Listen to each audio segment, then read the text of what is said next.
नमस्कार दोस्तों। आज मैं आपके लिए लेके आई हूँ एक ऐसी कहानी जिसमें नारद जी ब्रह्मा जी से अपने संशयों को बताते हैं और ब्रह्मा जी उन संशयों को दूर भी करते हैं। कहानी शुरू करूँ उससे पहले अगर आपने मेरे चैनल को सब्सक्राइब नहीं किया तो सब्सक्राइब कर लें, इस वीडियो को लाइक करें और अपने फ्रेंड्स और फैमिली के साथ इस वीडियो को शेयर भी करें। चलिए कहानी शुरू करते हैं। कहानी शुरू होती है नारद जी के विचारों से। नारद जी धरती पर रहने वाले लोगों को देखते हुए स्वर्ग में विचरण कर रहे थे। धरती पर रहने वाले लोगों के कर्म को देखकर नारद जी के मन में कर्मों का फल और पापों के दंड को लेकर विचार आए।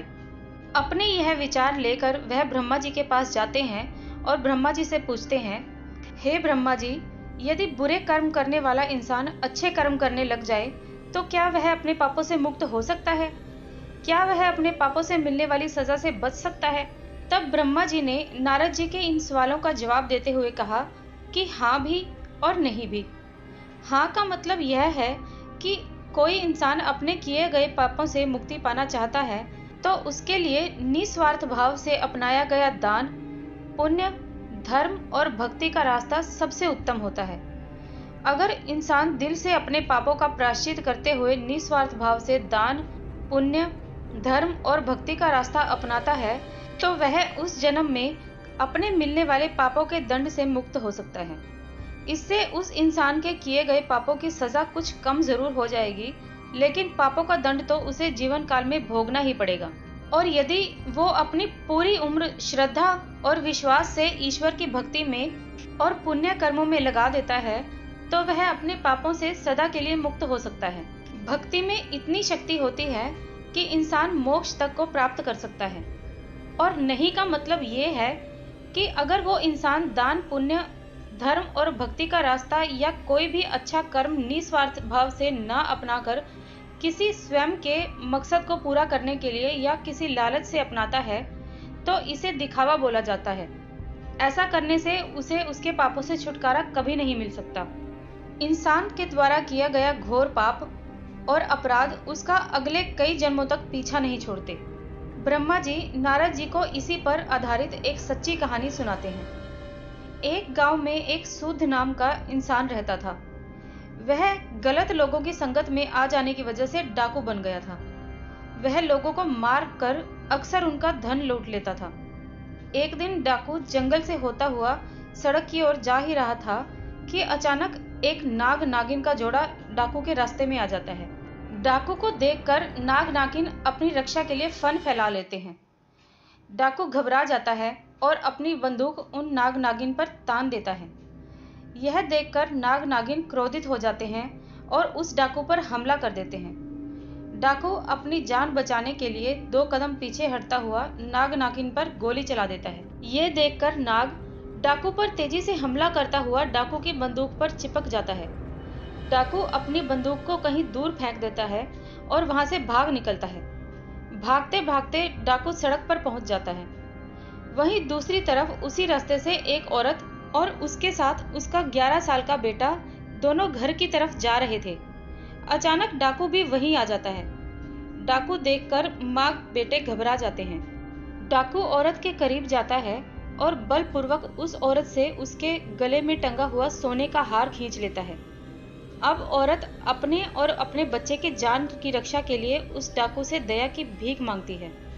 लेकिन डाकू इतना क्रूर स्वभाव का था कि वह अक्सर जिस किसी को भी लूटता था तो वह उसे मार भी डालता था। इसलिए डाकू पर उस औरत की बातों का कोई असर नहीं होता और वह उस औरत को तेज धार चाकू मारकर बुरी तरह से घायल कर देता है। ये देखकर बच्चा क्रोध से तिलमिला उठता है और पत्थर उठाकर जोर से डाकू के सिर पर दे मारता है। डाकू के सिर से खून निकलने लगता है। क्रोधित डाकू उस बच्चे को भी चाकू मार देता है और वहां से भाग जाता है। चीख चिल्लाहट को सुनकर आसपास के गांव के लोग वहां पहुंच जाते हैं। वो उस महिला और बच्चे को तुरंत हकीम के पास ले जाते हैं। माँ और बेटे दोनों बच जाते हैं। उधर डाकू भागता हुआ फिर से जंगल की तरफ चला जाता है। बहुत थक जाने की वजह से डाकू वहीं आराम करने लगता है। दूसरी तरफ नाग डाकू का पीछा करते हुए वहीं डाकू के पास पहुंच जाता है। थकान और दर्द के मारे डाकू सो चुका होता है और इधर नाग अपनी नागिन की मौत का बदला लेते हुए डाकू के पैर को डस लेता है। डाकू दर्द से छटपटाता हुआ वहीं मर जाता है। ये सारी घटना यमपुरी में बैठे हुए चित्रगुप्त और यमराज जी देख रहे थे। डाकू के मरते ही यम के दूत यमलोक से धरती पर डाकू की आत्मा को लेने आते हैं। वह डाकू की आत्मा को यमलोक ले जाते हैं। यमलोक में चित्रगुप्त जी अपनी किताब में डाकू के द्वारा किए गए सभी कर्मों और पापों का लेखा जोखा देखते हुए उसे उसके पापों की सजा सुनाते हैं। डाकू की आत्मा को बहुत सारी यातनाएं दी जाती हैं। इसके बाद चित्रगुप्त जी डाकू की आत्मा को बोलते हैं कि जिस 11 साल के बच्चे को तुमने चाकू से मारा था, उस पाप की सजा भोगने के लिए तुम्हारा फिर से धरती पर जन्म होगा और एक पंडित के घर होगा जहां तुम सिर्फ 11 साल तक ही जीवित रहोगे। दूसरी तरफ एक गांव में एक पंडित रहता था जिसकी पत्नी को 10 साल से कोई भी औलाद नहीं हुई थी। पंडित भगवान भोलेनाथ का बहुत बड़ा भक्त था। वह रोज भोले बाबा की पूरे श्रद्धा और विश्वास से पूजा अर्चना किया करता था। इसके अलावा वह गरीबों और साधु संतों को भी भोजन करवाया करता था।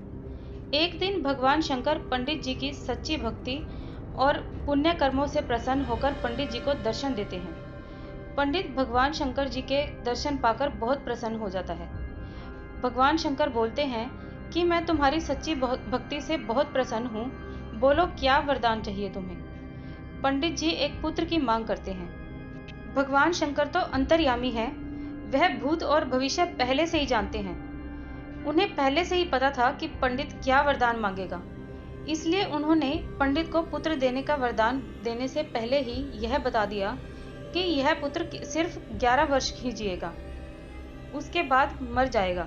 ये जानने के बाद भी पंडित जी कुछ नहीं बोलते, क्योंकि उन्हें अपनी भक्ति पर पूरा विश्वास था कि भगवान अपने भक्त के साथ कभी भी अन्याय नहीं होने देंगे। ये सोचता हुआ पंडित पुत्र का वरदान मांग लेता है। भगवान शंकर पुत्र का वरदान देकर वहां से गायब हो जाते हैं। अगले 9 महीने बाद पंडित के घर पुत्र का जन्म होता है।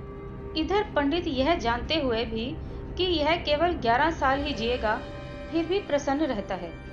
यह बात पंडित घर में किसी को भी नहीं बताता। ये वही डाकू है जिसने 11 साल के बच्चे को चाकू से मारा था और अब एक पंडित के घर पैदा हुआ जो कि सिर्फ 11 साल ही जिएगा। इधर पंडित अपने बेटे को धर्म, कर्म, पूजा, भक्ति की सभी शिक्षाएं देते हैं। पंडित अपने बेटे का नाम शंकर रखता है। देखते ही देखते दिन बीतते गए और शंकर को 11 साल पूरे होने वाले थे। सिर्फ 1 महीना ही बचा था।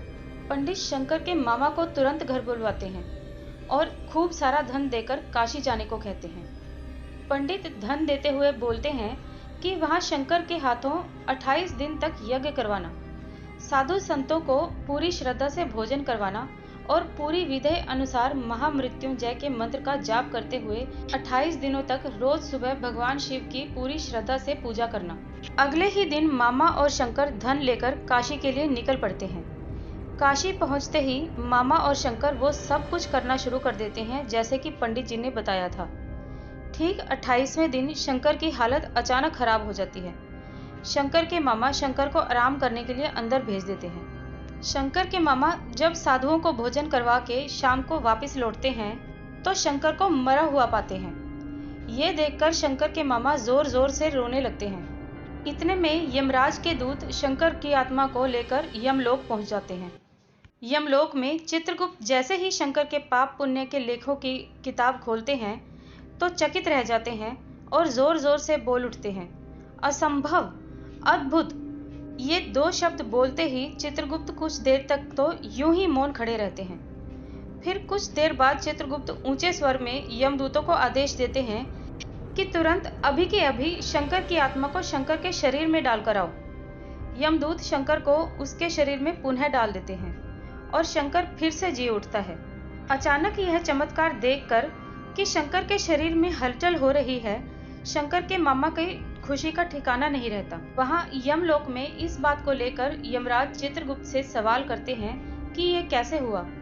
तब चित्रगुप्त जी बताते हैं कि जब मैंने अपनी किताब खोली तो उसमें शंकर द्वारा किए गए पुण्य कर्मों, भगवान शिव की आराधना और हवन जैसे शुभ और भक्ति की शक्ति से शंकर की कुंडली में जो उसके पिछले जन्म के पापों की वजह से मृत्यु का योग बना था, वह योग खत्म हो चुका था।